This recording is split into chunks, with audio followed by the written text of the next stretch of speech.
Hello cadet, कैसे हो? तैयारी तो हो गई होगी। चलो चेक करते हैं कैसी तैयारी है आपकी। ये मैं पहले क्वेश्चन पढ़ूंगा, फिर आप आंसर गैस करना। फिर उसके बाद मैं आंसर तो बता ही दूंगा। ठीक है, चलो शुरू करते हैं। First question is, what is the main purpose of using .22 rifle in NCC training? Guess कर लिया? राइट आंसर है to help cadet overcome firing nervousness. Next है, what is the length of rifle .22 deluxe B?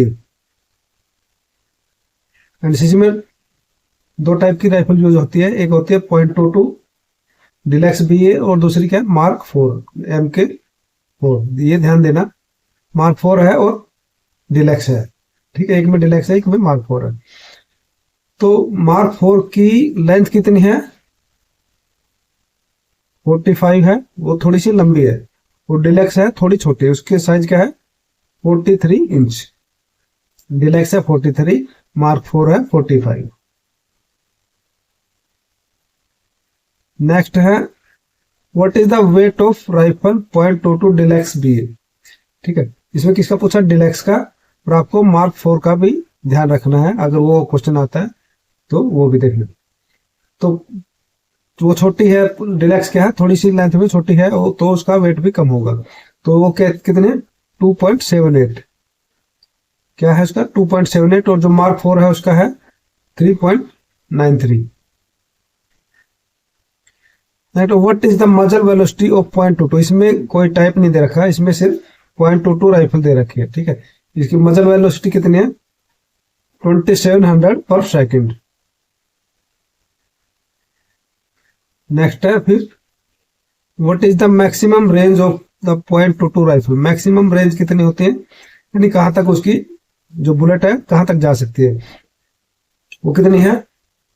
ये भी दोनों rifle की same है। ठीक है, इसमें भी कोई अलग से टाइप नहीं दे रखा। अगर टाइप भी दे देता तो उसमें कंफ्यूजन नहीं होना। तो उसका है 700 यार्ड्स या 1550 मीटर्स। ठीक है, यार्ड में आए तो यार्ड, मीटर में आए तो मीटर। ये है मैक्सिमम रेंज। अगर इफेक्टिव रेंज आ गई तो वो कितनी है, 25 यार्ड्स या 23 metre. Next, what is the calibre of .22 rifle? जो ये नंबर दे रखा होता है किसी भी राइफल में आगे, .22 या 5.56 mm या 7.62, ये क्या होता है, कैलिबर।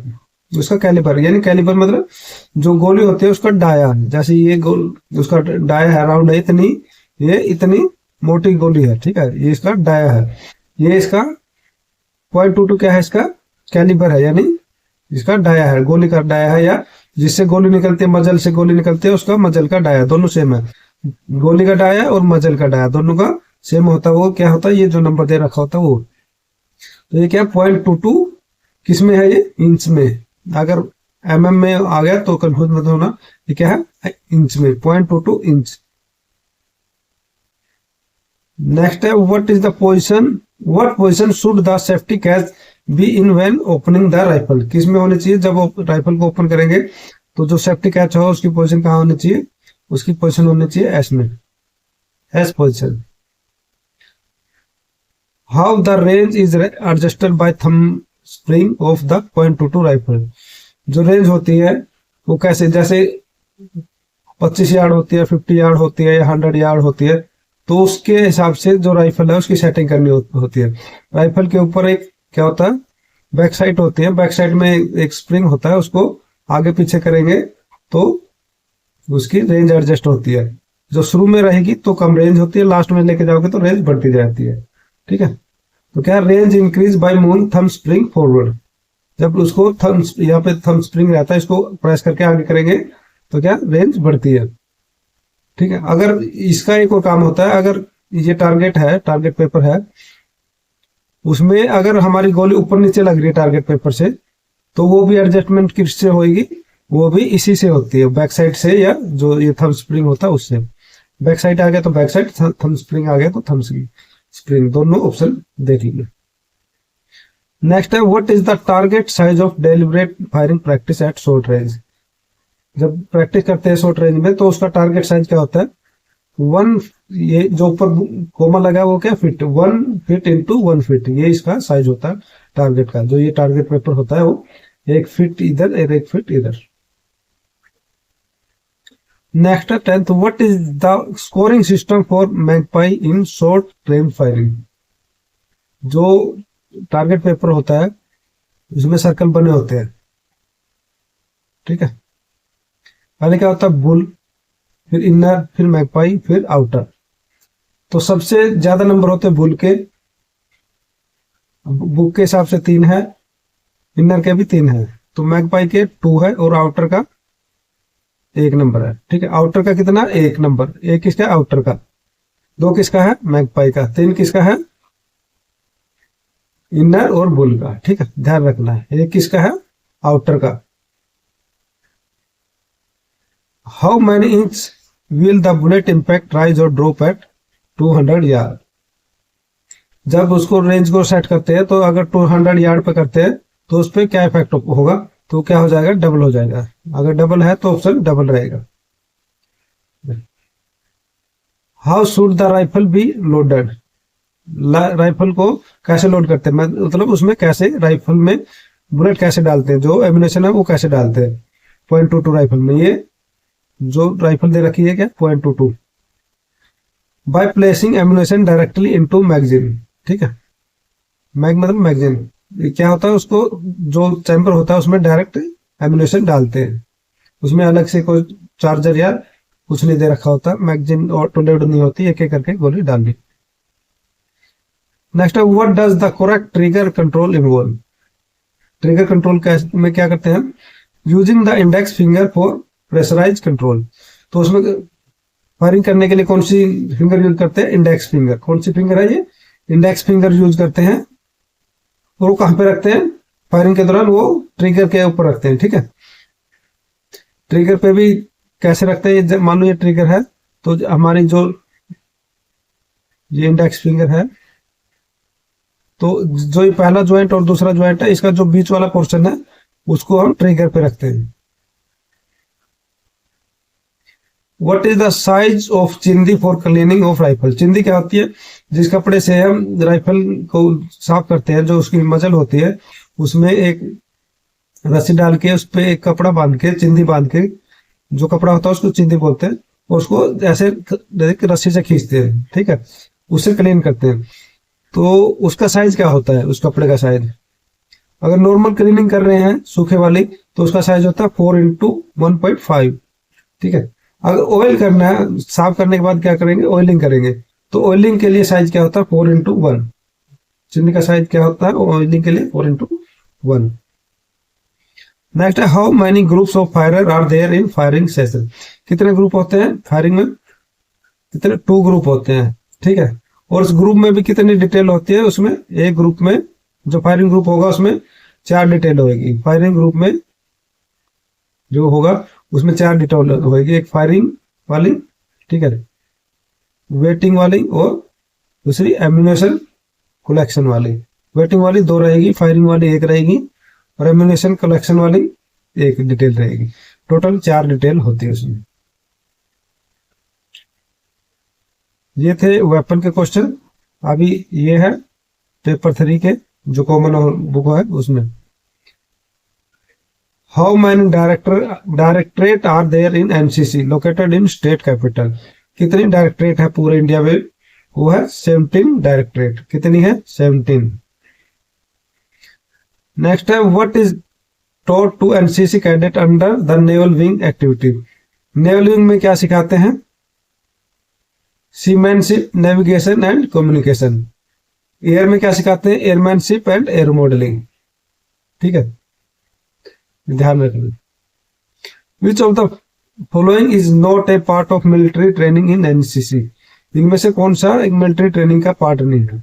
लीडरशिप सिखाते हैं, मिलिट्री वैल्यू सिखाते हैं, रिस्क मैनेजमेंट सिखाते हैं, क्या नहीं सिखाते, पॉलिटिकल क्या है, कैंपेनिंग नहीं सिखाते। पॉलिटिकल का कोई कैंप नहीं लगता कि पॉलिटिक्स सीख के कोई कैडेट।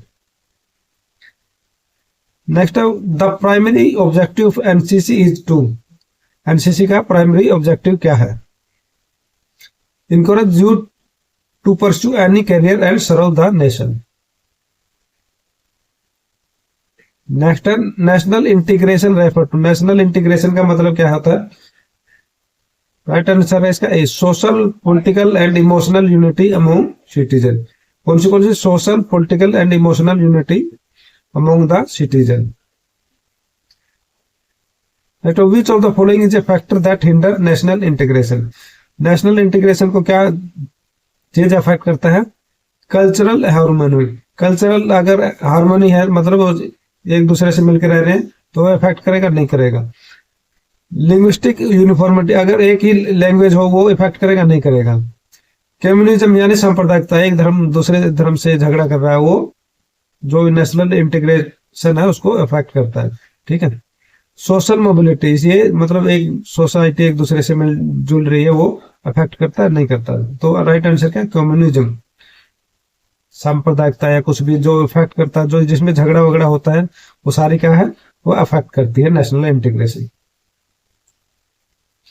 नेक्स्ट है the role of education in national integration. Education क्या करेगी? समझाएगी। एजुकेशन क्या? बंदे की जो मेंटेलिटी है उसको इम्प्रूव करती है। ठीक है। तो वो नेशनल इंटीग्रेशन में क्या करेगी? वो उसको बढ़ाएगी, नेशनल इंटीग्रेशन को और मजबूत बनाएगी। क्या? प्रमोट यूनिटी, प्रमोट करेगी नेशनल इंटीग्रेशन को। अंडरस्टैंडिंग को बढ़ावा देगी एंड रेस्पेक्ट फॉर डाइवर्सिटी, मतलब जो अलग अलग है उसको रेस्पेक्ट करेगी, ये नहीं कि झगड़ा करेगी उनके। नेक्स्ट है व्हाट डज द एक भारत श्रेष्ठ भारत कैंप प्रमोट। जो एक भारत श्रेष्ठ भारत कैंप लगता है वो किस चीज को प्रमोट करता है? Cultural exchange and national integration. जो एक भारत श्रेष्ठ भारत है जो कल्चरल को भी प्रमोट करता है और नेशनल इंटीग्रेशन को भी प्रमोट करता है। विच मूवमेंट गांधी लॉन्च ऑन 8 अगस्त 1942। कौन सी मूवमेंट ये 8 अगस्त 1942 को लॉन्च हुई थी? Quite India movement. कौन सी मूवमेंट थी? भारत छोड़ो आंदोलन। ये ऐसे दे रखा क्वेश्चन है। ऑन अप्रैल 8 यानी 8 अप्रैल 1929 को Bhagat Singh and Batukeshwar Dutt threw a bomb on to the corridor of the assembly and shouted इनकलाब जिंदाबाद। भगत सिंह ने क्या किया था? भगत सिंह और बटुकेश्वर दत्त ने जो नेशनल असेंबली होती है कांग्रेस जो ब्रिटिश की थी, तो उसमें क्या बम फेंका था। वो किसके? सिर्फ डराने के लिए फेंका था। वो उनकी क्या थी?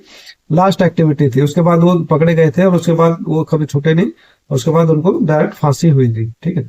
लास्ट वो क्या थी? लास्ट उनकी एक्टिविटी थी। What is the purpose of Republic day camp, यानी आरडीसी का पर्पज क्या होता है? और ये आरडीसी कैंप कहाँ पे लगता है? वो कहाँ पे लगता है? दिल्ली में लगता है। उसका पर्पज क्या होता है? To finalise training for the Republic Day parade. What is the one of the aim of the SSB screening camp. SSB screening camp ये कब लगता है? ये आरडीसी के टाइम पे ही लगता है। आरडीसी जब लगती है डायरेक्टरेट करवाता है इसको, और कब लगता है? ये आरडीसी के साथ ही लगता है ये कैंप एसएसबी। किस लिए होता है? To orient cadet for selection into the armed force, यानी आर्मड फोर्स में सिलेक्शन के लिए उनकी तैयारी करवाते हैं। What is the primary aim of NCC camp. NCC camp होते हैं जैसे एटीसी होगा, सीएटीसी हो गया, जो हमारे कैंप लगते हैं। ठीक है। सीएटीसी क्या होता है? Combined annual training camp. ठीक है। तो ये कैंप लगते हैं, उनका पर्पज क्या होता है? To impart collective training with emphasis on leadership quality. Collective training करवाते हैं, पीटी परेड करवाते हैं और क्या? लीडरशिप की क्वालिटी में इंक्रीज करते हैं।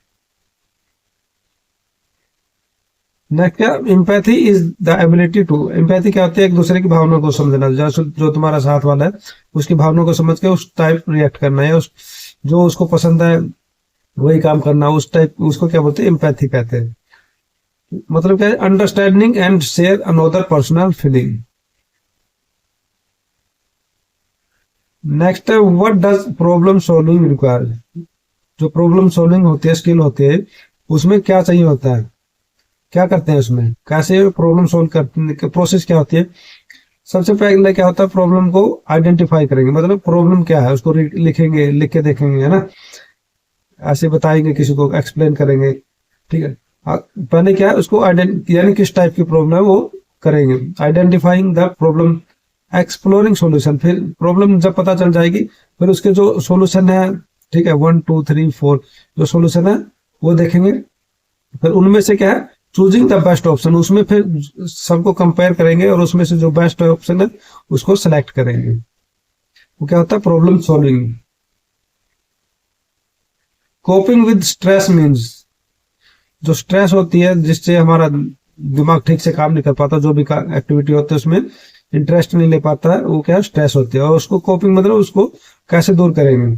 सबसे पहले क्या करते हैं, अगर हमें स्ट्रेस है तो क्या करेंगे, डीप ब्रीथ लेते हैं, लंबी सांस लेते हैं, उससे क्या होता है कुछ हार्मोन्स रिलीज होते हैं, उससे क्या मिलता है हमें थोड़ा रिलैक्स मिलता है स्ट्रेस से। तो इसमें क्या है कोपिंग विद स्ट्रेस मीन्स क्या होता है learning to relax and manage stress level. बताया जाता है कि स्ट्रेस को कैसे मैनेज करना है और कैसे उससे रिलैक्स होता है। Next self awareness is important because it help you. Self awareness का मतलब क्या, अपने बारे में पता होना चाहिए कि हम क्या है। Understanding your strength weakness and desire, यानी हमारे क्या स्ट्रेंथ है, क्या हमारे में वीकनेस है और क्या हमारी इच्छा क्या है, मतलब हमारा एम क्या है, हम क्या बनना चाहते हैं, वो सब जानना क्या है सेल्फ अवेयरनेस है। A person who hesitates to express their feeling and agree with other is displaying which type of communication style। ठीक है, अगर कोई बंदा अपनी फीलिंग नहीं बता पा रहा है, अपना ऑप्शन नहीं बता पा रहा है, वो क्या है उसको क्या बोलते हैं, वो होती है पैसिव कम्युनिकेशन। क्या है वो पैसिव कम्युनिकेशन। अग्रेसिव कम्युनिकेशन क्या होती है, मतलब दूसरे पे खुद हैवी हो जाना, वो क्या होती है एग्रेसिव, जो सबकी दूसरे की भी सुने और खुद की भी कहे, वो क्या है असर्टिव है। नेक्स्ट है what is essential aspect of effective verbal communication. दो चीज की है, दो है verbal communication and non verbal communication. तो इसमें क्या है essential aspect of effective verbal communication, clear and concise message. ठीक है, next what can help reduce the communication gap.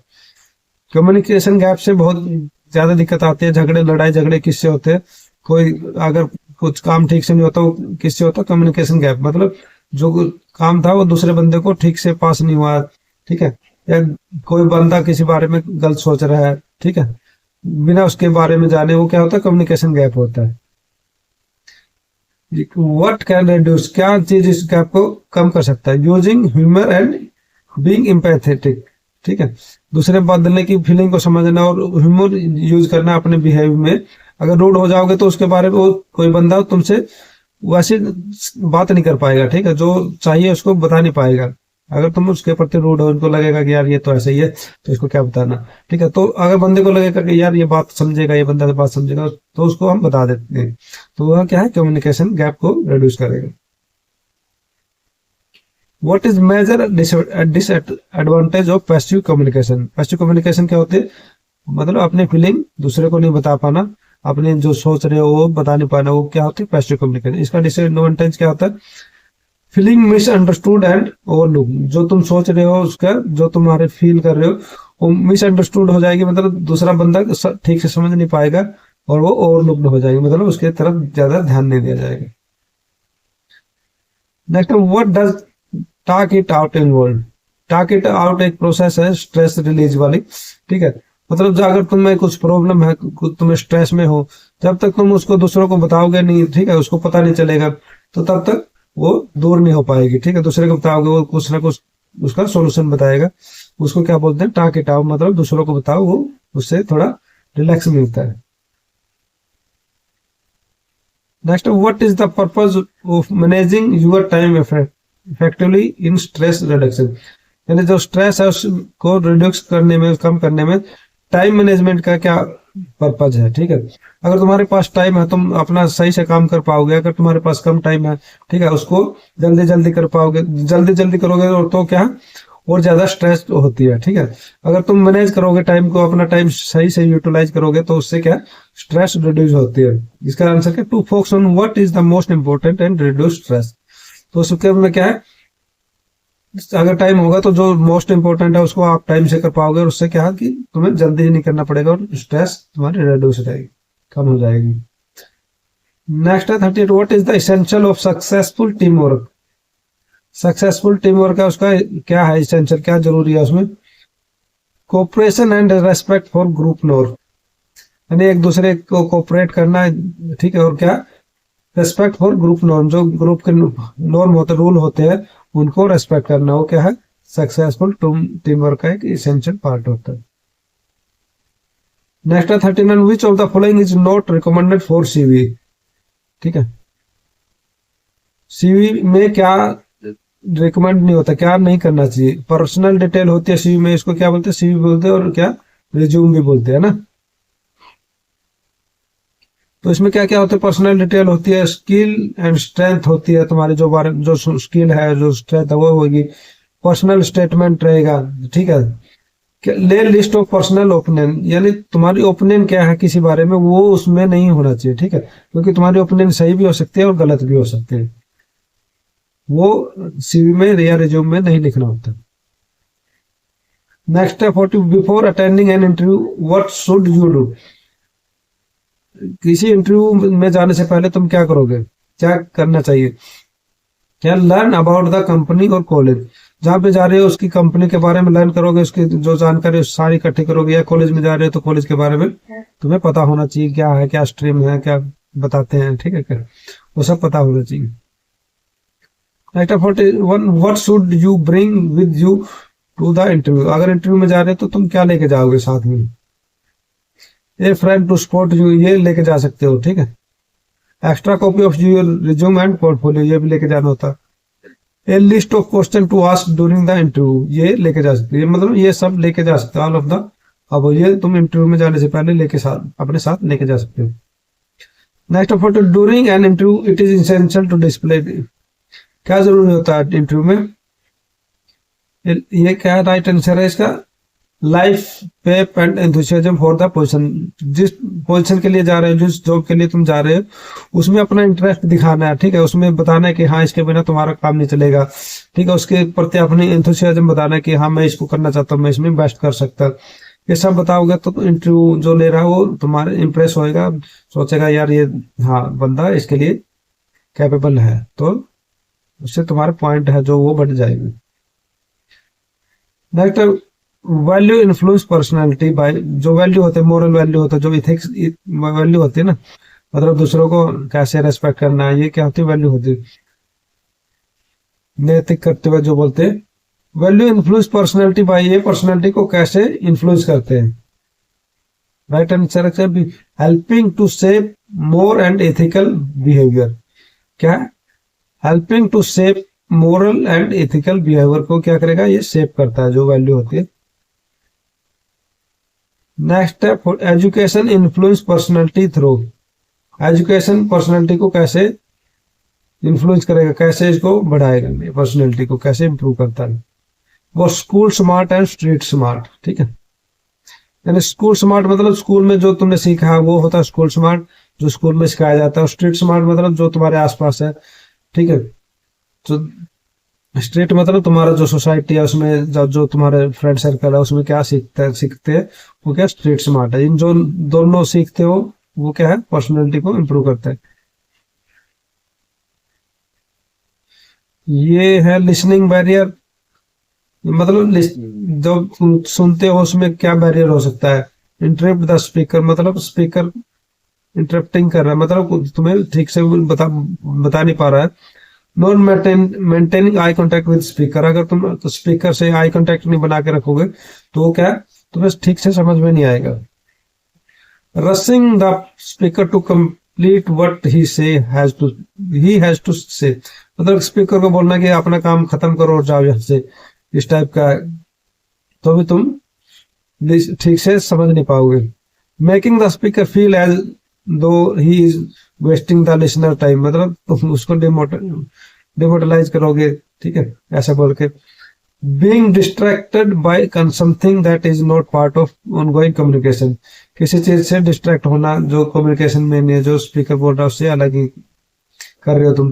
Getting ahead of speaker and completing his thought, ठीक है। Ignoring the speaker request, जो speaker request कर रहा है उसको तुम मान नहीं रहे। Topping the speaker story with one set of example, अपना बीच में उसको डिस्टर्ब कर रहे हो बोल के। Forgetting what is being discussed, जो बताया जा रहा है उसको तुम भूल जा रहे हो, तुम ध्यान नहीं दे रहे हो। तो ये क्या है, लिसनिंग बैरियर है। ये है आगे बैरियर व्हिल स्पीकिंग, जब तुम बोल रहे हो उसमें क्या क्या बैरियर्स होते। अनक्लियर मैसेज, अगर मैसेज क्लियर नहीं है तो भी तुम ठीक से बता नहीं पाओगे। Lack of consistency in the communication process, अगर तुम रुक जा रहे हो तो भी ठीक से बता नहीं पा रहे हो। इनकम्प्लीट सेंटेंस और मम्बलिंग वर्ड एंड सेंस, मतलब तुम बीच में आ कर रहे हो तो उससे भी मैसेज क्लियर नहीं होता। नॉट अंडरस्टैंडिंग द रिसीवर, जो बंदा सुन रहा है, तुम्हारे लिसनर है जो, ठीक है, उसको समझ नहीं पा रहे उसको क्या चाहिए, तो भी ये क्या है, स्पीकिंग बैरियर है। पुअर आई कांटेक्ट, मतलब उनसे कांटेक्ट नहीं बना पा रहे हो तो वो क्या है, लिसनिंग बैरियर में आते हैं। नेक्स्ट है, ये है टीम। टीम क्या होते हैं, two or more people who are independent. Team क्या होती है, टीम की ये डेफिनेशन दे रखी है, to or more people. Team में क्या है कि दो या दो से ज्यादा बंदे होने चाहिए, एक बंदा कभी टीम में नहीं होता, ठीक है। पीपल हु आर इंडिपेंडेंट, मतलब इंडिपेंडेंट है, वो अपना काम खुद करते हैं, ठीक है। ये दूसरा बंदा वो दूसरा काम करेगा। Who spare responsibility for outcome, जो दोनों मिलके काम करेंगे, अपने अपने रिस्पॉन्सिबिलिटी से काम करेंगे एक कॉमन गोल के लिए, ठीक है, वो क्या होती है, टीम होती है। Next 45, what is the term used to describe a leader's reliability and responsibility in carrying out task. क्या ये टर्म दे रखी है, यूज टू डिस्क्राइब लीडर्स, क्या रिलायबिलिटी एंड रिस्पॉन्सिबिलिटी। अगर ये जो लीडर होता है उसके वो रिलायबल है और रिस्पॉन्सिबल है अपने काम के लिए, जो इसकी एक क्वालिटी होती है उसको क्या बोलते हैं, डिपेंडेबिलिटी, ठीक है। मतलब लोग उस पर डिपेंड रह सकते हैं कि ये बंदा अपना काम कर लेगा, ये हमारा जो काम है, जो वर्क है, जो हमारा, उसको वो काम कर लेगा। उसको क्या बोलते हैं कि लोग बंदे उस पर डिपेंड है, उसको बोलते हैं डिपेंडेबिलिटी, है ना। लोगों को लगता है कि ये कर सकता है, रिलायबल है। Next 42, a leader's courage is derived from, जो लीडर का कोरेज है वो कहां से आता है, इंटेलेक्चुअल एंड स्पिरिचुअल सोर्स, ठीक है। ये नेक्स्ट है, इसी से रिलेटेड है। A study of human history has given us 3 factor which help motivate any person. ये अलग है, यानी एक पर्सन को क्या चीज, कौन सा फैक्टर मोटिवेट करता है, ये है मिलता जुलता ही है। जो कोरेज आता है और जो मोटिवेट होता है वो सेम ही चीज होती है। तो इनमें से कौन सा इसको मोटिवेट करेगा या कोरेज करता है, उसमें साहस बढ़ाता है पर्सन में, वो चीज दे रखी है। तो इसमें कौन से मटेरियल फैक्टर है, ये इनको मोटिवेट करता है बंदे को। मटेरियल फैक्टर मतलब क्या होता है, ये फाइनेंशियल मैटर, ठीक है, पैसे से लेना देना। अगर किसी को लालच होता है तो वो तो उससे भी मोटिवेट होता है, यानी उसको कुछ फायदा हो रहा है तो वो क्या है, उससे भी मोटिवेट होता है। इंटेलेक्चुअल फैक्टर मतलब जो अपनी आत्म, इंटेलेक्चुअल फैक्टर से भी इम्प्रूव होता है। स्पिरिचुअल फैक्टर, ये तीनों फैक्टर है। इसमें क्या है, इंटेलेक्चुअल स्पिरिचुअल सोर्स आ रखा है। तो अगर ये तीनों है तो ये तीनों से मोटिवेट होता है बंदा। नेक्स्ट है प्रूडेंस इन्वॉल्व। जो प्रूडेंस होता है उसका मतलब क्या होता है, carefully evaluating option before making a decision. Prudence क्या होता है, जो भी 4-5 ऑप्शन होते हैं किसी प्रॉब्लम के, उनको इवेल्युएट करना, मतलब उनको ठीक से देखना। ये नहीं कि ऐसे ही तुमने जो अच्छा लगा वो बोला कि ये सही है, ये सही डिसीजन है, ऐसे नहीं, उनको इवेल्युएट करना है। मतलब उनको देखना है कि उनका क्या इफेक्ट हो सकता है, ठीक है, कौन सा अच्छा ऑप्शन है, उसको चेक करना। क्या आते हैं, प्रूडेंस होता है, उसको क्या बोलते हैं, प्रूडेंस। ये क्या है, डिसीजन मेकिंग में होता है। Next, which of the following is not part of leader self control. इनमें से लीडर के सेल्फ कंट्रोल का कौन सा पार्ट नहीं है। Being overly attract to worldly possessing, ठीक है। मैनेजिंग टाइम इफेक्टिवली, ये है। रिएक्टिंग वाइजली टू सिचुएशन, ये भी है। कंट्रोलिंग इमोशन लाइक एंगर, ये सारे क्या है, एक लीडर के सेल्फ कंट्रोल के पार्ट है। नेक्स्ट है 49, what year was Ranjit Singh born, यानी कौन से साल में रंजीत सिंह कौन है, महाराजा रंजीत सिंह, जिन्होंने क्या खालसा आर्मी का क्या किया था, बनाई थी, ठीक है। इनका जन्म कब हुआ था? 1780 यानी 1780 में, ठीक है। इसमें इनका जन्म हुआ था 1780 में, महाराजा रणजीत सिंह का, जो कहाँ के? पंजाब के राजा हुए हैं। Next, what was the name of Ranjit Singh army? जो इसने आर्मी बनाई थी उसका नाम क्या था? उसका नाम था खालसा आर्मी।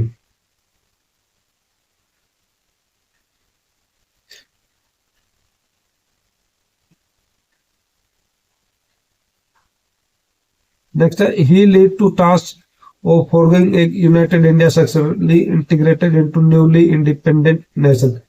ये किसके बारे में कहा गया है ये line? He led the task of forming a united nation, यानी जो यूनाइटेड इंडिया, जो इंडिया था ना आजादी के बाद, वो कई टुकड़ों में बटा हुआ था, ठीक है। तो एक बंदा था जिसने इन सबको इकट्ठा किया था, ठीक है, और successfully integrating into newly independent nation, मतलब एक इंडिपेंडेंट नेशन बनाने में बहुत हेल्प किया था, ठीक है। वो कौन था? वो थे सरदार वल्लभ भाई पटेल, ठीक है। इन्होंने ये काम किया था।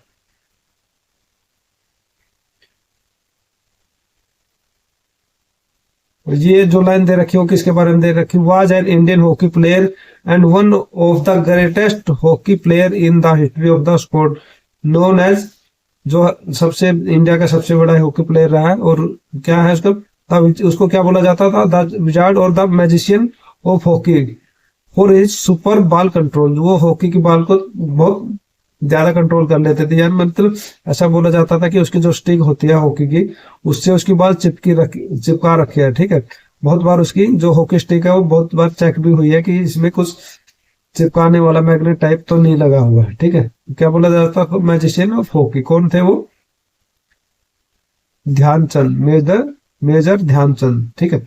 आर्मी में थे ध्यानचंद, मेजर ध्यानचंद, ठीक है। उनका जन्म कहाँ हुआ? तो was born in Allahabad, Allahabad में उनका जन्म हुआ था। कब हुआ था? 19 अगस्त 1905 को हुआ। नेक्स्ट है, which program does NCC contribute to under the Swachh Bharat अभियान? स्वच्छ भारत अभियान में जो एनसीसी कैडेट है वो क्या करते हैं? राइट आंसर है इसका C, promoting cleanliness and sanitation in village. क्या? विलेज में जाके क्लीननेस को प्रमोट करेंगे एंड सैनिटेशन को प्रमोट करते हैं, ठीक है। यानी बड़ा बोलते हैं कि लोगों को, हाँ भाई साफ सुथरा और सैनिटाइज रहा करो, ठीक है। नेक्स्ट है 50, what is the main objective of स्वच्छ भारत अभियान? जो स्वच्छ भारत अभियान है उसका मेन ऑब्जेक्टिव क्या है? To clean the street, road and infrastructure of India. To clean the, क्या क्या क्लीन करना? Street, road and infrastructure of India. मतलब इंफ्रास्ट्रक्चर में क्या आ जाता है? स्कूल आ जाते हैं, कॉलेज आते हैं, हॉस्पिटल आ जाते हैं, ये क्या है? इंफ्रास्ट्रक्चर है। जो सड़क आ गई ये सब क्या है? इंफ्रास्ट्रक्चर है। इसको क्लीन रखना है, स्वच्छ भारत अभियान का ऑब्जेक्टिव है। ये स्वच्छ भारत अभियान कब शुरू होता है? इसका डिटेल क्या है, यानी कब होता है ये जो कैंप होता है कि इसके बारे में जो वीक होता है स्वच्छ भारत अभियान का, वो कब होता है, ठीक है। कब शुरू होता है? ये 2 अक्टूबर गांधी जयंती के टाइम शुरू होता है। उसका जो टाइम पीरियड होता है वो बताना कि ये कब होता है, कौन से महीने में, कौन से वीक में शुरू किया जाता है Swachh Bharat Abhiyan. Which group of people participated actively in Swachh Bharat Abhiyan alongside the government policy employees? यानी कौन सा ग्रुप आता है स्वच्छ भारत अभियान में, कौन इसमें पार्टिसिपेट करते हैं? कौन कौन रहते हैं? School and college student. इसमें कौन कौन, जो गवर्नमेंट एम्प्लॉय के अलावा कौन कौन रहते हैं? School and college student. Next है, what does social security refer to? Social security का मतलब क्या होता है? राइट आंसर इसका, government programme aimed at providing basic need to citizen. जो गवर्नमेंट के प्रोग्राम होते हैं, जो सिटीजन होते हैं, जो नागरिक है हमारे देश के, उनको बेसिक नीड प्रोवाइड करना, ठीक है। जैसे बेसिक नीड क्या होते हैं? खाना, रहना, ठीक है, मतलब छत, रहने को छत देना, खाना, यानी कोई भूखा नहीं मरे, ये सारी क्या है? बेसिक नीड्स होती है। पीने के लिए स्वच्छ पानी होना चाहिए, ठीक है। ये सारी क्या है? बेसिक नीड्स है, उनको प्रोवाइड करना। गवर्नमेंट जो प्रोग्राम करती है वो क्या है? सोशल सिक्योरिटी है। Next, what is one major cause of female foeticide in India, जो भ्रूण हत्या हो रही है इंडिया में, उसका मेन पर्पज क्या है? Extreme desire to have a male child, यानी बच्चे के लिए ज्यादा इच्छा करना, वो क्या है, उससे भ्रूण हत्या होती है इंडिया में। Which of the following can lead to drug abuse, जो ड्रग लेते हैं बंदे वो, which of the following can lead, किससे बढ़ती है, ठीक है, कौन इसको बढ़ावा देता है ड्रग अब्यूज को? पुअर मोरल वैल्यू, मतलब तुम्हारी वैल्यू जो तुम सोच रहे हो, ठीक है, वो पुअर है, मतलब तुम्हारी जो इच्छा है, तुम उस पर कंट्रोल नहीं कर पा रहे हो। एंड लैक ऑफ सुपरविजन, मतलब जो तुम्हारे सुपरवाइज कर रहा है, जैसे तुम्हारे मम्मी पापा, टीचर है, भाई बहन है, वो ठीक से तुम्हारे ऊपर सुपरवाइज नहीं कर पा रहे, तुम बहकावे में आ जाते किसी के और ड्रग यूज करने लगते हो, ठीक है। नेक्स्ट है, which is the primary goal of social security program, जो सोशल सिक्योरिटी प्रोग्राम होते हैं उनका प्राइमरी गोल क्या है? To ensure basic need such as food and shelter are made, ठीक है, ये फूड एंड शेल्टर मिलना, शेल्टर मतलब रहने के लिए जगह, छत होनी चाहिए, वो देना क्या है, सिक्योरिटी प्रोग्राम का मेन प्राइमरी गोल होता है। Under POCSO act a child is defined as any person under the age of, यानी पोक्सो एक्ट के अंतर्गत क्या है, जो चाइल्ड होता है उसकी एज क्या है, क्या माना गया कि ये चाइल्ड है, ठीक है, 18 साल से नीचे वाले जो भी है वो क्या है, चाइल्ड है, उससे ऊपर नहीं है, ठीक है। What is the punishment for penetrative sex assault under section 3 of POCSO, क्या है मैक्सिमम सजा, क्या, not less than 7 year imprisonment में एक्सटेंडेड टू लाइफ इम्प्रिजनमेंट, ठीक है, ये उसकी सजा है। Which section of the POCSO Act deal with sexual harassment of a child, कौन सा सेक्शन इसको पोक्सो में, ये कौन सा सेक्शन डील करता है? सेक्शन 11। नेक्स्ट है, protection of children from sexual offence act, ये क्या, पोक्सो, ठीक है, protection of children from sexual offence act, इसकी ये कुछ सेक्शन दे रखे हैं। सेक्शन 7 क्या है, सेक्सुअल असोल्ट है, ठीक है, और जो इसके अंडर जो सजा मिलती है वो किसमें, सेक्शन 8 में, not less than 3 year imprisonment, ठीक है, 3 साल की जेल है, और ये में एक्सटेंड टू 5 ईयर, ठीक है। नेक्स्ट है एग्रीवेटेड सेक्स असोल्ट, इसमें क्या है, ये किसमें, सेक्शन 9 में है, और जो इसके अंदर सजा मिलती है वो है सेक्शन 10 में, वो कितनी सजा, 5 ईयर इम्प्रिजनमेंट है, और में एक्सटेंड टू 7 ईयर्स, ठीक है। नेक्स्ट है sexual harassment of the child, ये किस में है, सेक्शन 11 में है, और जो इसके अंदर सजा मिलती है वो क्या, 3 ईयर इम्प्रिजनमेंट एंड फाइन, ये सेक्शन 12 में है, ठीक है। जो पोक्सो एक्ट है इसको थोड़ा ठीक से पढ़ लेना, ठीक है, 2-3 एक पेज का ही है, इसको थोड़ा अच्छे से पढ़ लेना। नेक्स्ट है, what is the maximum age of juvenile offender to be tried as an adult under juvenile act, तो जुवेनिल एक्ट जस्टिस है उसमें जो जुवेनिल ऑफेंडर है, जो अडल्ट है, उसकी मैक्सिमम एज कितनी है, 16 ईयर है, ठीक है, जो बच्चा माना जाएगा इस एक्ट के दौरान वो क्या है, 16 ईयर, इसके ऊपर आ जाएगा तो वो क्या है, अडल्ट आ जाएगा, बन जाएगा, ठीक है।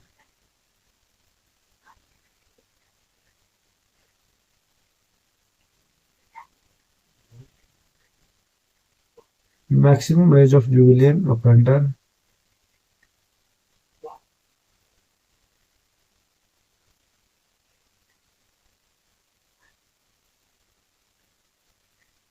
ठीक है, जो 16 होगी तो मतलब वो क्या हो जाएगा, अडल्ट में माना जाएगा, जुवेनिल एक्ट 2015 के according. Next, which of the following contribute to the high incidence of malnutrition among women in India, जो वुमेन में माल न्यूट्रिशन है, मतलब वो ठीक से उनको खाना नहीं मिलता, वो उसका मेन कारण क्या है, जेंडर स्पेसिफिक फूड डिस्ट्रीब्यूशन, मतलब गांव वगैरह में जो है क्या होता है, जो लड़के हैं उनको ठीक ठाक खाना मिल जाता है, और जो लड़के हैं उनको कम और लो क्वालिटी वाला खाना दिया जाता है, ठीक है, तो उससे क्या होता जाता है, लेडीज में माल न्यूट्रिशन हो जाता है, मतलब उनके जो न्यूट्रिशन उनको ठीक से नहीं मिल पाता तो कोई ना कोई बीमारी आ जाती है उनमें। नेक्स्ट है, how does India health care system affect women specially in rural area. ठीक, तो इंडिया की हेल्थ केयर है उसमें क्या है, क्यों कैसे वुमेन को अफेक्ट कर रहा है। इसका राइट आंसर है, majority of health worker are male. जो गांव वगैरह में देखोगे तो जो भी हेल्थ वर्कर है, मतलब जो भी डॉक्टर है, जो कंपाउंडर टाइप रहते हैं, ठीक है, गांव में तो वो सारे क्या है, मेल है। ठीक है, तो अपना जो उनका इलाज है, जो उनको मेडिसिन चाहिए वो ठीक से ले नहीं पाती है। ठीक है, तो उनकी जो हेल्थ है उस पर इफेक्ट पड़ता है उससे। नेक्स्ट है 64, what is A common cause of poor health outcome for India women in women in rural India. तो उसका कारण क्या, लो status of women in society.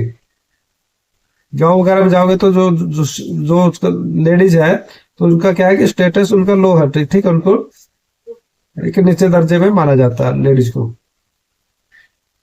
Next है 65, which is not one of the 3 type of social security. आपका जो syllabus है उसमें social security 3 type की दे रखी है, इनमें से वो कौन सी नहीं है। सोशल इंश्योरेंस ये है, सोशल सिक्योरिटी में आता है। सर्विस भी ये क्या है, सोशल सिक्योरिटी में आती है, जो सोशल सर्विस होती है। जो बेसिक सिक्योरिटी है वो भी सोशल सिक्योरिटी में आती है। जो कम्युनिटी सर्विस है ये क्या है, सोशल सिक्योरिटी में नहीं है आपके सिलेबस में। नेक्स्ट है, what should be ensured when handling milk to maintain hygiene. जो मिल्क होता है उसकी है हाइजीन कैसे मेंटेन करोगे, मतलब वो खराब नहीं हो जाए, वो उसके पीने से बीमार ना हो जाए, वो कैसे उसको मेंटेन करोगे। Milk vessel should be clean and sanitize. जो मिल्क का बर्तन होता है वो क्लीन होना चाहिए और सैनिटाइज होना चाहिए। जो मिल्क खराब नहीं हो उसके लिए क्या होता है, पास्चराइजेशन एक प्रोसीजर होती है। उसमें क्या है कि मिल्क को 70 डिग्री पे उबाल के फिर ठंडा किया जाता है ताकि वो खराब ना हो जाए। नेक्स्ट है, what must be done to egg before cooking to ensure hygiene. जो अंडे खाते हैं, ठीक है, वो कैसे उनमें हाइजीन कैसे इंश्योर कर सकते हैं। आंसर है इसका, egg should be washed before cooking. मतलब जो कुक कर रहे हैं, जब उबाल रहे हैं या बना रहे हैं उनको, तो क्या करना है, उनको वॉश करना है, उनको धो के ही यूज करना है। नेक्स्ट है 60, what is the ideal location of camp cook house. जो कैंप कुक हाउस होगा उसकी लोकेशन क्या होना चाहिए। At a distance from open drain and animal side. वो कहाँ होना चाहिए, ओपन ड्रेन या साइड से, जो पशुओं की साइड होती है जहाँ पे जानवरों को रखा जाता है, उससे दूर होना चाहिए। Next 16, what is an important measure to maintain drinking water hygiene in a camp. जो ड्रिंकिंग वाटर है उसकी हाइजीन मेंटेन करने के लिए क्या करना चाहिए। Water should be from a authorise source and check for safety. जो वाटर है वो ऑथोराइज सोर्स से होना चाहिए, मतलब खराब पानी यूज नहीं करना है, ऐसे ही नहीं गंदे नाले वगैरह से, कोई भी ओपन सोर्स से यूज नहीं करना है। ऑथोराइज सोर्स होना चाहिए और उसकी मेडिकल जांच होनी चाहिए कि उसमें कुछ कीटाणु वगैरह नहीं है, बैक्टीरिया नहीं है, या कोई हार्मफुल जो वो उसमें क्या नहीं है, मेटल नहीं है, इस टाइप की उसमें मेडिकल चेक होना चाहिए। नेक्स्ट है 70, what should you do if a person is suffering from asphyxia due to drowning. Drowning अगर कोई डूब जाता है और उसको सांस नहीं ले पा रहा, तो सबसे पहले क्या करेंगे, परफॉर्म आर्टिफिशियल रेस्पिरेशन इमीडिएटली। क्या करेंगे, उसको आर्टिफिशियल सांस देंगे। ठीक है, सीपीआर करेंगे, सीपीआर करेंगे। और क्या है, उसका जो एयर पासवे है, जो सांस लेने की नाली है, उसको क्लीन करेंगे। ठीक है, उसको खोलेंगे अगर बंद है तो, ठीक है, और फिर क्या करेंगे, माउथ टू माउथ रेस्पिरेशन देंगे, वो ये सब करेंगे। ठीक है। Next 71, what is a recommended treatment for a scorpion bite. अगर स्कॉर्पियन ने काट लिया आपको, उसमें आप क्या करोगे, clean the wound and apply antiseptic lotion. उसमें क्या करेंगे, वुंड को क्लीन करेंगे और उस पर क्या करेंगे, एंटीसेप्टिक लोशन लगाएंगे। What should be done if a person is unconscious। अगर कोई बंदा कॉन्शियस हो गया है, मतलब कोमा आ गया, उसको होश नहीं है, तो क्या करोगे, make the person lie down with their head turn to one side. Head एक साइड में करके उसको आराम से लेटाएंगे। What is the purpose of applying a bandage to a wound? जब कोई घाव हो जाता है, कुछ चोट लग जाती है, तो उस पर जो बैंडेज लगाएंगे उसका क्या फायदा होता है, क्यों लगाते हैं bandage? To prevent further bleeding. उससे क्या होगा, बैंडेज लगाने से क्या होगा, ब्लीडिंग रुक जाएगी, ठीक है। ब्लीडिंग को रोकने के लिए भी बैंडेज लगाते हैं। Next, keep the wound clean and protected. उसमें क्या कि बाहर से कुछ बैक्टीरिया टाइप नहीं आए, धूल मिट्टी न लगे, इसलिए भी बैंडेज लगाते हैं। To speed up healing process. जब बैंडेज लगा देंगे तो उससे जो हीलिंग प्रोसेस है वो जल्दी ठीक हो जाता है, ठीक है। ये भी राइट है, यानी ऑल ऑफ द अब ये सारे सही है बैंडेज के लिए। नेक्स्ट है, what is the main cause of unconsciousness और कोमा? जो अनकॉन्शियसनेस हो या कोमा में आ गया बंदा, उसको होश नहीं है, पता नहीं चल रहा, उसकी सिर्फ सांस चल रही है और दिमाग उसका काम नहीं कर रहा, तो उसका मेन रीजन क्या हो सकता है? Interruption in the functioning of the central nervous system. अगर सेंट्रल नर्वस सिस्टम उसका ठीक से काम नहीं करेगा तो वो कोमा में आ सकता है, मेन रीजन होता है। Dos for rail safety. अगर रेल में जा रहे हैं तो आपको क्या करना चाहिए? Carry on identification card while travelling, ठीक है। कोई भी आईडी कार्ड आपको लेके जाना होता है। Always use a over bridge to cross the track. अगर आप एक ट्रैक से दूसरे ट्रैक पे जाना है तो क्या करोगे, ओवर ब्रिज से ही जाओगे, ना कि ऐसी पटरी से कूद के चले जाओगे। Stop vehicle when the gate is closed at the crossing. अगर क्रॉसिंग है रेलवे की, ठीक है, वहां पे जो गेट है तो उससे पहले आपको रुकना है, ये नहीं है कि उसके नीचे से निकल के चले जाना है। Pull the chain only in emergency if required to stop the chain. अगर कोई इमरजेंसी होगी बहुत बड़ी तो ये चैन को पुल करना है, ऐसे नहीं है कि मजाक करने के लिए, मजा लेने के लिए चैन को खींच लिया। नेक्स्ट है, report to the railway police regarding unidentified object or suspected person. अगर तुम्हें कोई संदिग्ध पर्सन या कुछ बैग मिलता है तो क्या करना है, रेलवे पुलिस को इन्फॉर्म करना है। Next 75, first aid in case of electric shock. अगर आपको इलेक्ट्रिक शॉक करंट लग गया है तो उसका फर्स्ट एड क्या हो सकता है? Remove the casualty from contact with the current. पहले क्या करना है, कैजुअलिटी को रिमूव करना है, उस करंट से हटाना है, यानी अगर सप्लाई ऑन है तो सप्लाई बंद करनी है, ये पॉसिबल, ठीक है। अगर हो सके तो चेक सप्लाई करना है और उस करंट को हटाना है, ये नहीं कि आप खुद उसके चिपक जाओ, ठीक है। नेक्स्ट का, stand on some insulating material. तो जो कुछ भी होगा, रबड़ का मटेरियल होगा ना, इंसुलेटिंग मटेरियल क्या होता है, रबड़ वाली जो भी चीज होगी, प्लास्टिक की चीज होगी, वो क्या होता है, इंसुलेट होते हैं। और आपको जो शूज होते हैं वो गिले नहीं होंगे तो वो भी इंसुलेशन का काम करेंगे। सदैव रबड़ सोल्ड शू और बूट और प्लाइज फॉर न्यूज़पेपर, ठीक है। ये क्या है, इंसुलेटेड मटेरियल होते हैं, इनके ऊपर आप खड़े हो जाओगे तो आपका करंट नहीं लगेगा, लेकिन ये है कि ये गिले नहीं होने चाहिए। अगर वो गिले हो गए तो क्या, तो भी आपको करंट लग जाएगा।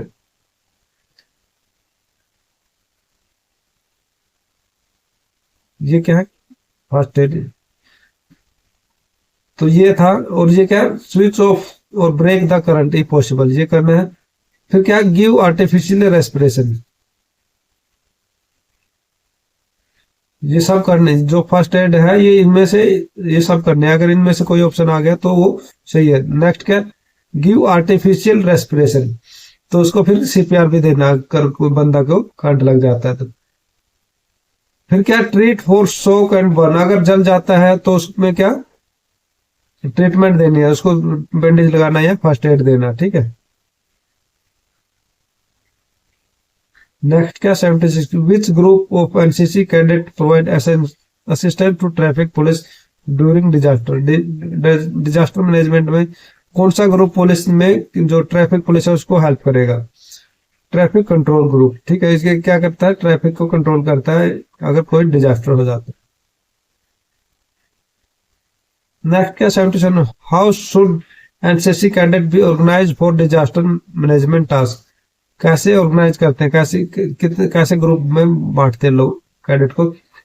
In action group of 20 to 30 cadet under A trend leader. एक लीडर रहेगा, ठीक है, उसके अंडर में 20 से 30 बंदे दिए जाएंगे और वो उसकी सुपरविजन में ही काम करेंगे। ऐसे नहीं कुछ भी अपने आप कर रहे हैं, ठीक है, जो उनको बोला जाता है उतना ही काम कर रहे हैं, ऐसे ही अलग से वो सुपरवाइजर नहीं बन जाना, जो बोला जाए वही काम करना है।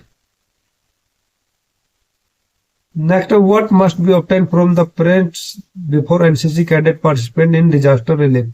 अगर डिजास्टर रिलीफ कैंप के लिए जा रहे हैं तो पेरेंट्स से क्या लेना पड़ता है? कंसेंट बॉन्ड, मतलब उनकी सहमति पत्र लेना पड़ता है। जो पेरेंट है उनकी, वो लेके ही आपको जाना है, ये नहीं कि अपनी मर्जी से चले गए। ठीक है, पहले वही चेक किया जाएगा कि आप अपने मम्मी पापा की परमिशन लेके आए हो या नहीं आए। नेक्स्ट सेंटेंस है, during a flood situation what should be avoided by NCC cadet. अगर फ्लड आ रखा है तो उसमें क्या नहीं करना है? वॉकिंग थ्रू फ्लोइंग वाटर, जो पानी बह रहा है उसमें वॉक नहीं करना, उसमें सैर करने नहीं जाना। ठीक है, ये avoid by NCC cadet. NCC cadet के सबको अवॉइड करना चाहिए ये सारी चीज। ठीक है, अब अगर फ्लड आ रहा है तो उसके पानी से दूर ही रहना है। नेक्स्ट क्या, it what should NCC cadet do when participating in disaster management operation. तो क्या करेगा?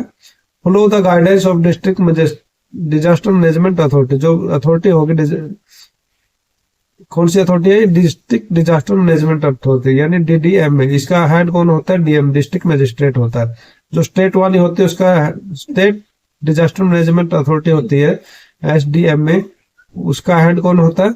सीएम होता है। और जो एनडीएमए होता है, नेशनल डिजास्टर मैनेजमेंट अथॉरिटी, तो उसका हेड कौन होता है? पीएम, मतलब प्रधानमंत्री उसका हेड होता है। Next, what is a precaution measure for NCC cadet before being sent for disaster relief task. अगर उनको भेजा जाता है डिजास्टर रिलीफ के लिए तो क्या करना चाहिए? Suitable bond must be obtain from there parent. जो उनके पेरेंट से एक बॉन्ड पेपर पे साइन करवाना है अगर एनसीसी कैडेट को लेना है तो। Next it is, what are the three essential element for the creation of continuation of fire. आग कैसे लगती है? पहले तो मटेरियल होना चाहिए। ठीक है, क्या? Combustible material. हाँ, इसमें कम्बस्टिबल मटेरियल ये होगा तभी आग लगेगी। ठीक है, कुछ जलने लायक होगा तभी आग लगेगी। और दूसरा क्या? ऑक्सीजन होनी चाहिए। ठीक है, मटेरियल हो गया, ऑक्सीजन होगी, बिना ऑक्सीजन के आग नहीं लगेगी। जब ये दोनों है और फिर आग, मतलब उसको जलाने के लिए क्या है? टेम्परेचर होना चाहिए, ठीक, हीट होनी चाहिए। जब ये तीनों होगी तभी आग लगेगी। अगर इनमें से एक भी चीज हटा दे, ऑक्सीजन को या मटेरियल को या टेम्परेचर मतलब हीट को हटा दे, तो आग नहीं लगेगी। ठीक है, वो अपने आप बुझ जाएगी। Next, what are the dimension of ramp obstacle. जो रैंप होते हैं उसकी डायमेंशन क्या होती है? 4.5 फीट थिक होता है ये, 18 फीट वाइड होता है और 15 फीट लॉन्ग। जो लंबाई होती है वो कितने फीट होती है? 15 फीट होती है। ठीक है, ऐसे लंबाई। और जो विड्थ होती है वो कितनी? 18 फीट है। ठीक है, विड्थ 18 फीट है।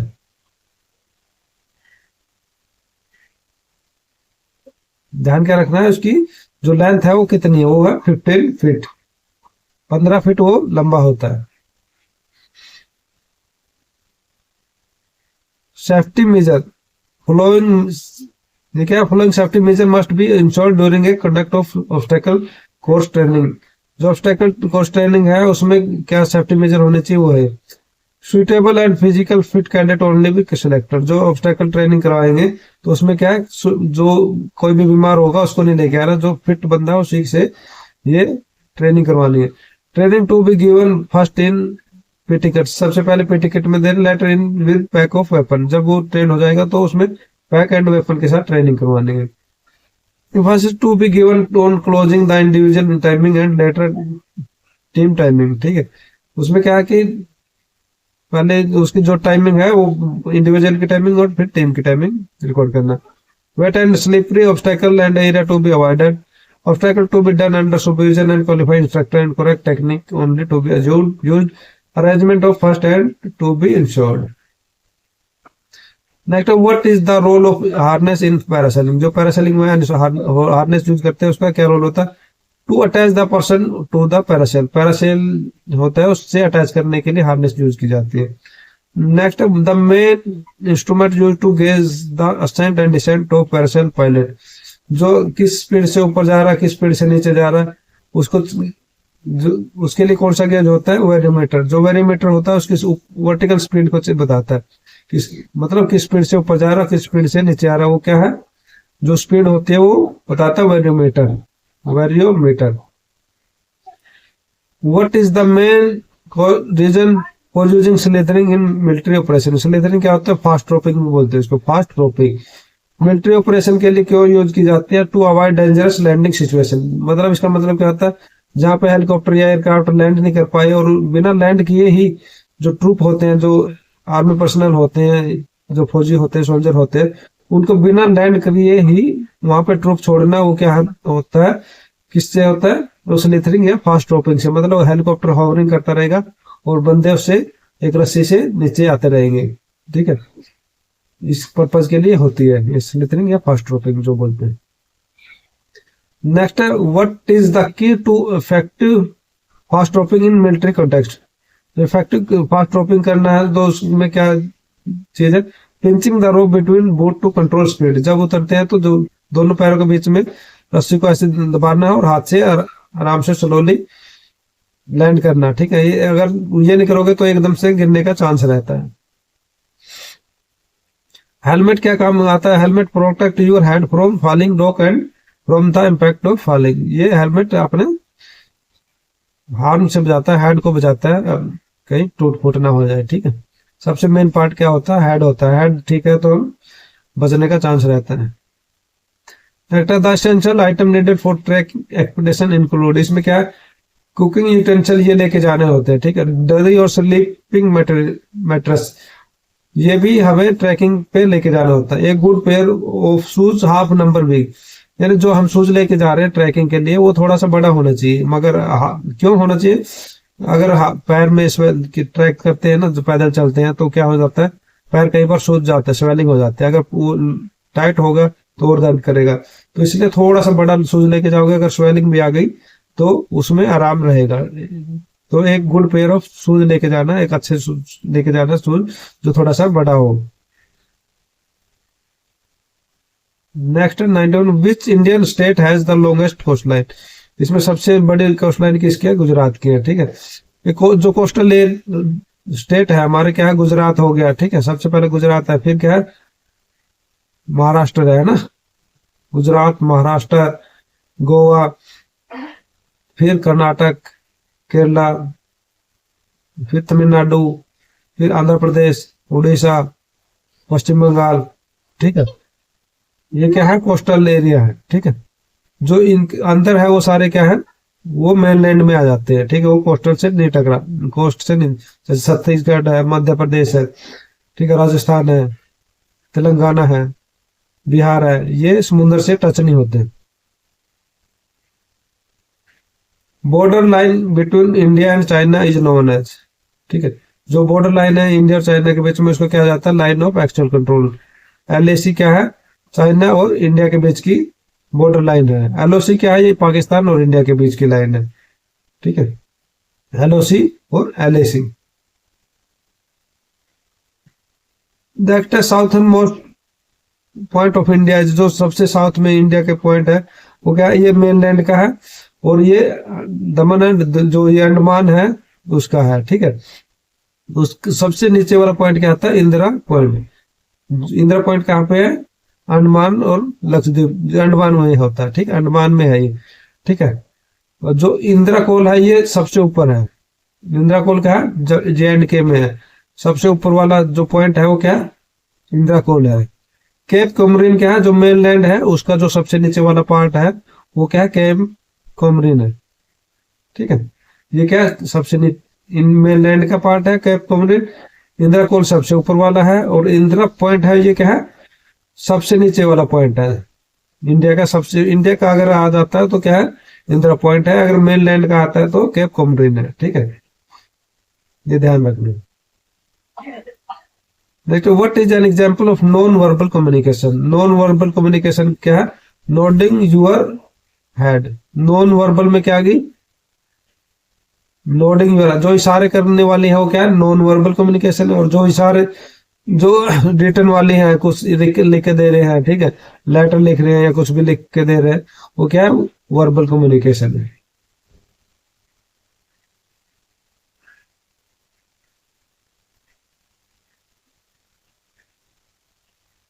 जैसे ये return an email, speaking on the phone, ये क्या वर्बल है, सेंडिंग ए टेक्स्ट ये सब क्या है वर्बल कम्युनिकेशन है।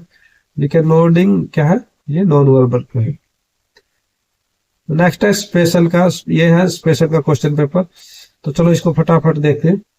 Indian army equivalent rank to air marshal of Indian air force, जो एयर मार्शल है उसके इक्विवेलेंट कौन सा होता है, लेफ्टिनेंट जनरल होता है। सबसे ऊपर होता है CS, ठीक है, CS का जो एयरफोर्स है उसका हेड होगा एयरफोर्स, ठीक है।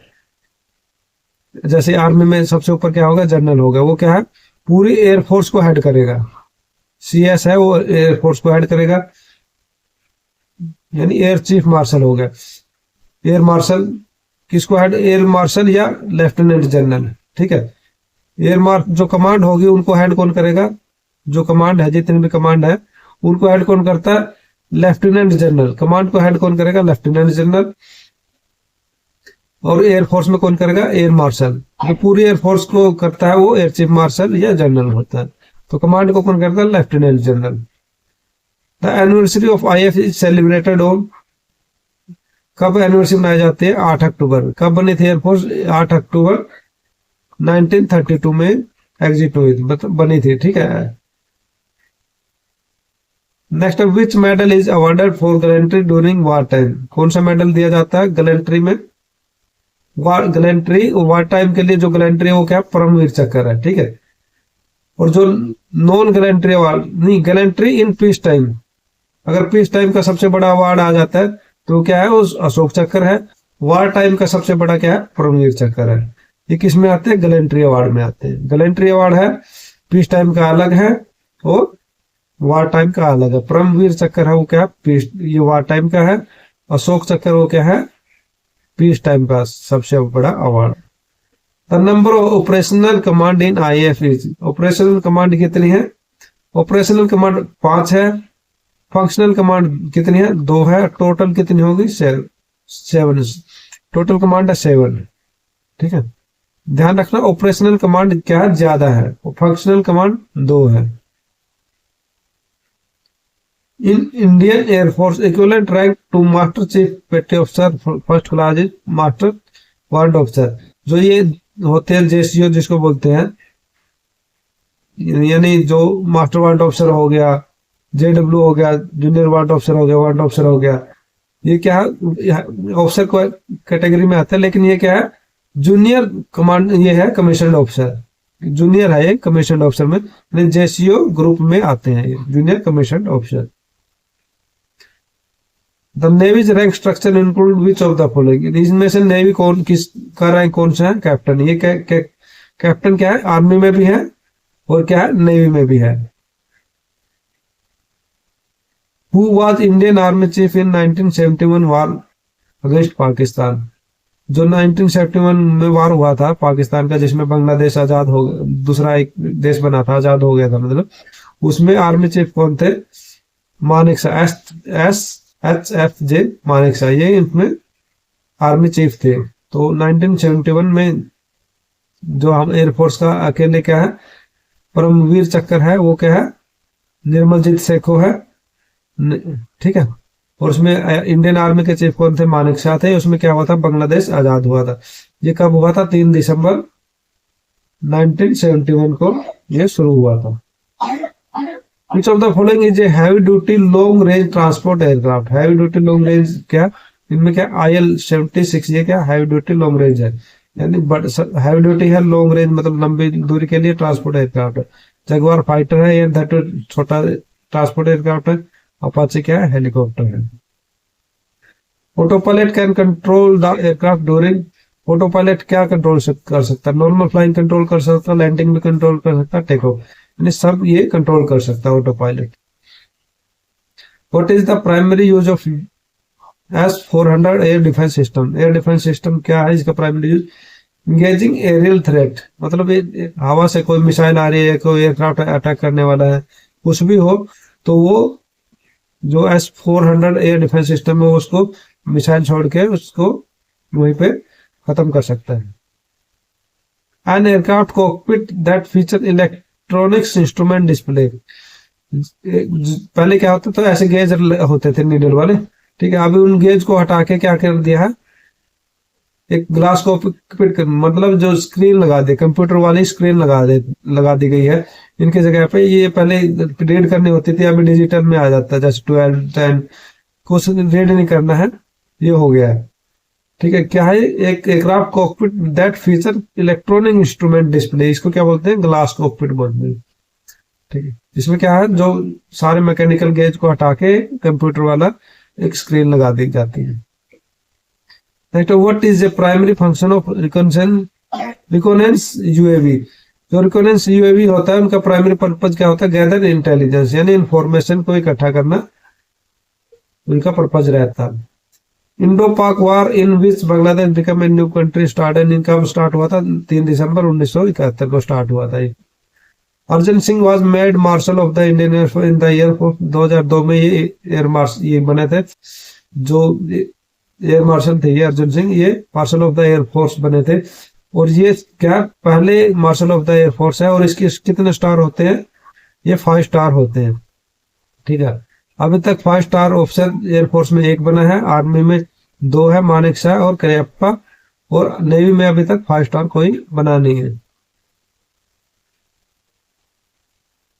Which aircraft provide escort mission during Kargil conflict, MiG-21 ने एस्कॉर्ट किया था कारगिल कॉन्फ्लिक्ट में। Next, what rank did Arjun Singh hold when he was promoted to 5 star rank, जब उसको 5 स्टार रैंक में कौन से थे, ये मार्शल ऑफ द एयरफोर्स था उसकी, जब वो 5 स्टार रैंक थी। ठीक है, जब 5 स्टार थे उसकी कौन सी रैंक थी, martial of the air force.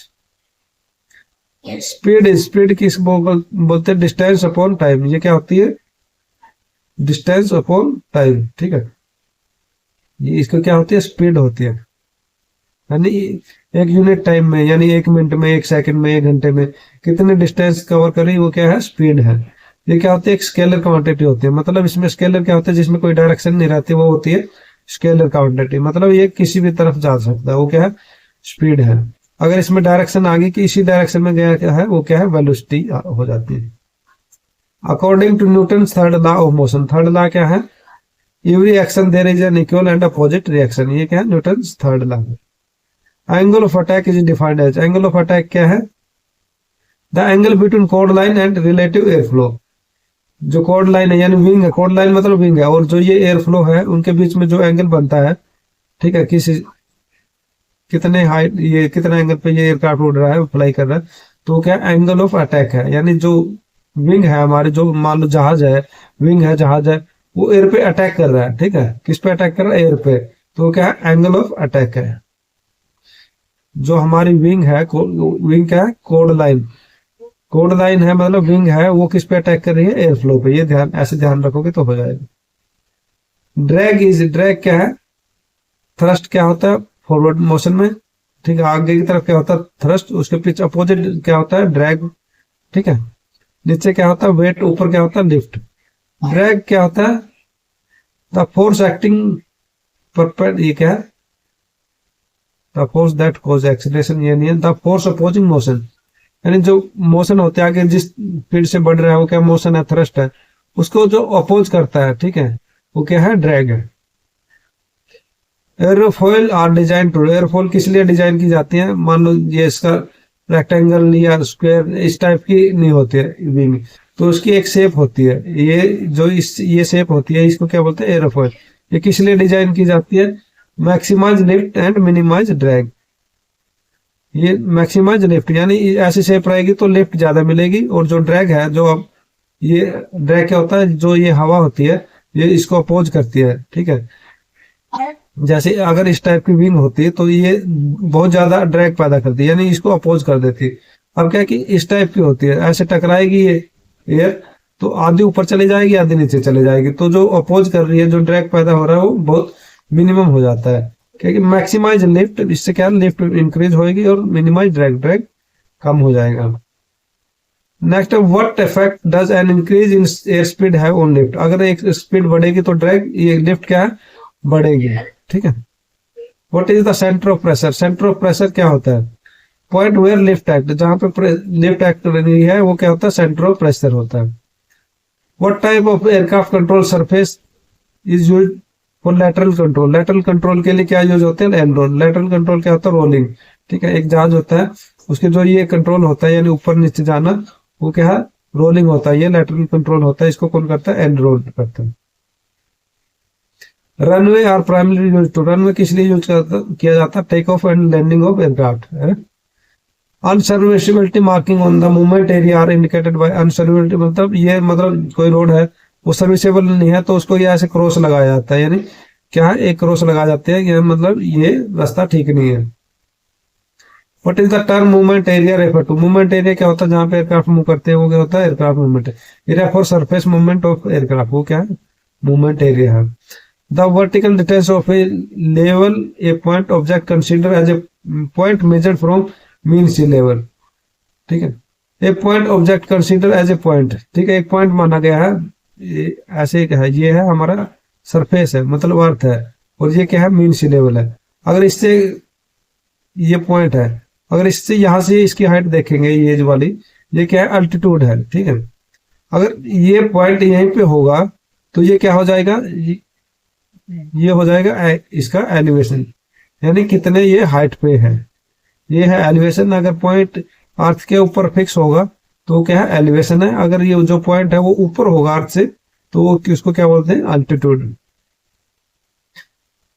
Next, what is the main function of runway centre line marking, जो रनवे होता है उसके सेंटर में एक लाइन होती है, सड़क पे भी होती है, ठीक है। वो किस लिए होती है, guide aircraft during landing and take off, यानी एयरक्राफ्ट उसके ऊपर चलता है, जो एयरक्राफ्ट का नोज व्हील होता है उसको उसके ऊपर चलता है, तो उसको गाइड करता है कि हमें उसके सेंटर में ही चलना है रनवे के। What is the main constituent of air, मतलब एयर का मेन कंस्टिट्यूएंट क्या होता है, मतलब सबसे ज्यादा एयर में क्या होता है, ठीक है। मेनली क्या चीज होती है, नाइट्रोजन एंड ऑक्सीजन, ये एयर में सबसे ज्यादा होती है। नाइट्रोजन क्या होती है, सबसे ज्यादा, और ऑक्सीजन क्या होते हैं, दूसरे नंबर पे। Next, where is the lowest temperature in the atmosphere typically found, जो एटमोस्फेयर में सबसे कम टेम्परेचर कौन सी लेयर में पाया जाता है, मेसोस्फेयर। मेसोस्फेयर में सबसे कम टेम्परेचर पाया जाता है और उसको सबसे कम एक्सप्लोर किया गया है, यानी वहां पे सबसे कम खोज हुई है मेसोस्फेयर में। What does the term atmospheric pressure refer to, atmospheric pressure क्या होता है, एटमोस्फेरिक प्रेशर कोई भी पॉइंट है उसके ऊपर जो एयर का प्रेशर है पूरा, जो हमारे एटमोस्फेयर में एयर है वहां पे जो प्रेशर आ रहा है वो क्या है, एटमोस्फेरिक प्रेशर है, ठीक है। Weight of the air above A point, क्या है कि एक पॉइंट के ऊपर जो प्रेशर है वो क्या है, एटमोस्फेरिक प्रेशर है। जैसे हमारी स्किन है वहां पे भी प्रेशर एक्ट कर रहा है, अगर प्रेशर ये नहीं होगा तो हमारी जो नस है वो फट जाएगी और खून बहने लगेगा। तो जहाँ पे कम प्रेशर हो जाता है वहां पे हमें क्या है, एक वहां पे एंटीजी सूट या कुछ भी, जैसे पायलट जाते हैं वहां पे ऊपर जाते हैं तो प्रेशर कम हो जाता है, तो वो सूट पहन के जाते हैं ताकि उस पर जो नर्व्स है, उसकी जो नस है उस पर प्रेशर बना रहे, ताकि वो हमारा ब्लीडिंग ना हो जाए। Next, the term used for denoting the presence of water vapour in air is known as, जब एयर होते हैं उसमें जो वाटर वेपर होती है उसको क्या बोलते हैं, उसको बोलते हैं ह्यूमिडिटी, यानी कितने परसेंट ह्यूमिडिटी है, कितने परसेंट उसमें पानी है एयर में। Next, what does an increase in atmospheric pressure typically indicate, improving weather condition. अगर क्या होता है कि ये दो जगह है, यहाँ पे मतलब बहुत ज्यादा प्रेशर, हाई प्रेशर है, और यहाँ पे क्या है, लो प्रेशर है। तो क्या होता है, लो हाई प्रेशर से लो प्रेशर की तरफ क्या होगा, हवा बहती है ना, हाई प्रेशर से लो प्रेशर की तरफ। अगर लो प्रेशर हो गया मतलब वहां पे हवा आने वाली है, तूफान आने वाला है। अगर यहाँ पे प्रेशर ज्यादा है, प्रेशर हाई कहाँ से होता है, ऊपर से आता है, ऐसे एयर क्या है ऊपर से आती है, उससे क्या होता है, प्रेशर हाई हो जाता है। तो ऊपर से अगर एयर आ रही है तो वहां पे शांति बनी रहेगी, ठीक है। अगर एयर साइड से आएगी तो वहां पे क्या है, तूफान आ जाता है। अगर ज्यादा प्रेशर हो रहा है तो क्या है, इंप्रूविंग वेदर कंडीशन, मतलब वहां पे वेदर कंडीशन इंप्रूव हो रही है, मतलब शांति रहेगी, बारिश वारिश कुछ नहीं होगी। और अगर लो प्रेशर हो रहा है तो मतलब वहां पे तूफान आने का चांस है। Which year did sir George कैले बिल्ड ए हेलीकॉप्टर मॉडल, जो मॉडलिंग में है, जो जॉर्ज कैले है उन्होंने हेलीकॉप्टर मॉडल बनाया था, वो कब बनाया था, 1796 में बनाया था। What is the purpose of including aero modeling in the NCC curriculum, क्या पर्पज है, to enhance interest among cadet. What is the purpose of dihedral angle in aero modelling? Dihedral angle का क्या मतलब क्या होता है? जैसे ये फ्यूजलेज है, इसमें ये विंग लगी है, ये क्या होगी? स्ट्रेट विंग होगी, ठीक है। ये एयरक्राफ्ट है तो इसमें विंग ऐसे नीचे की तरफ हो जाएगी, ठीक है, उसको बोलते हैं एनहेड्रल एंगल। और जब विंग ऊपर की तरफ रहती है ऐसे, ठीक है, उसको बोलते हैं डाइहेड्रल एंगल। क्या किस लिए होता है? To improve stability. What material is used for covering aero model? Aero modelling जब बनाते हैं लकड़ी से, बालसा वुड से बनाते हैं, तो उसके ऊपर एक पॉलिथीन की लेयर चढ़ाई जाती है, तो उसको बोलते हैं मोनोकोट। क्या बोलते हैं उसको? मोनोकोट, जो पॉलिथीन की लेयर होती है। Next, what is an essential safety practice before flying model? क्या करना चाहिए फ्लाइंग से पहले? Perform a successful flight test, एक फ्लाइट टेस्ट करना चाहिए। Which material can provide additional strength and reduce weight? Carbon fibre, जो कार्बन फाइबर होते हैं वो, उसमें वेट कम होता है लेकिन स्ट्रेंथ बहुत ज्यादा होती है। विच of the following model is not a typical power? इनमें से कौन से मॉडल में पावर नहीं होती? ग्लाइडर, ग्लाइडर में क्या है कि इंजन नहीं होते, सिर्फ बॉडी होती है, मेन फ्यूजलेज होती है, विंग होती है, उसको हाइट से नीचे छोड़ा जाता है, वो फ्लाई करता रहता है। वो type of model is a jet powered model? इनमें से जेट पावर्ड कौन सा मॉडल है? Model is a jet powered model. क्या है कि ये radio control model, radio control model क्या है कि उसमें जेट होता है, जेट इंजन होता है।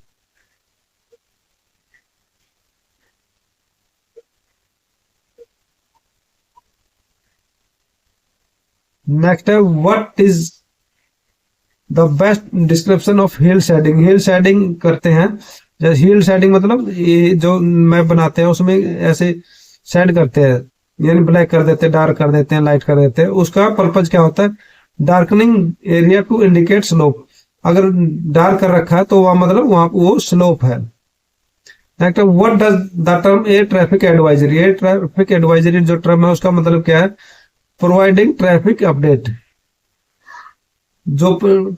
यानी कौन सा जहाज कहाँ पे है, कितनी हाइट पे है, ठीक है, वो सब कौन प्रोवाइड करता है? Air traffic advisory.